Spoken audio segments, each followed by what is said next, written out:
பிஜேபியோட மாநில தலைவர் சொல்கிறாரு, கேஸ் தட்டுப்பாடெலாம் தமிழ்நாட்டில் இல்லை, நானே டீலர் தான், வேணா என்கிட்ட கேளுங்க, நான் தர்றேன்றார். அப்போ அவர் பதுக்கி வச்சிருக்கிறாரான்னு நமக்கு தெரியல.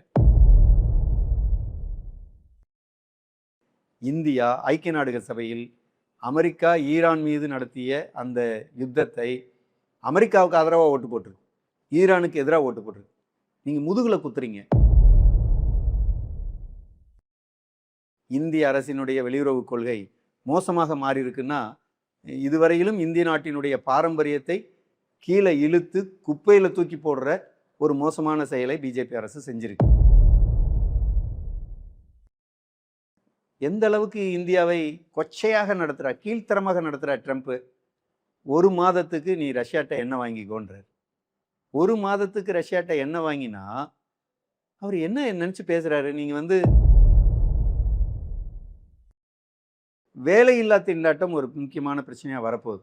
இப்போ கம்பெனிகளில் என்ன சொல்கிறாங்கன்னா, கேன்டீனுக்கு கேஸ் இல்லை, எனவே கேன்டீன் இல்லைன்றாங்க. கேன்டீன் இல்லாமல் நீங்கள் tyre company, car company, electronics industry மற்றவங்களாம் எப்படி சமைப்பாங்க, எப்படி சாப்பிடுவாங்க? ஃபாக்ஸ்கான் தமிழ்நாட்டில் இயங்கிட்டு இருக்கு. 17,000 பேர் விடுதியில் தங்கி முழுக்க முழுக்க பெண்கள் வேலை செய்துட்ருக்குறாங்க.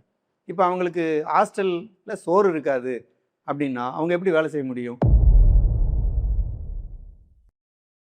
மோடி சொல்கிறார், நான் 4வது இடத்துல ஜிடிபியை கொண்டு வந்து நிறுத்திடுவேன்னு சொல்கிறார். இராணுவத்தில் வலிமையான நாடுன்னு சொல்கிறாரு. இன்னும் பல்வேறு வகையில் தன்னுடைய பெருமைகளை எல்லாம் பேசிக்கிட்டே இருக்கிறார். அவராக பேசிகிட்டு இருக்கிறார்.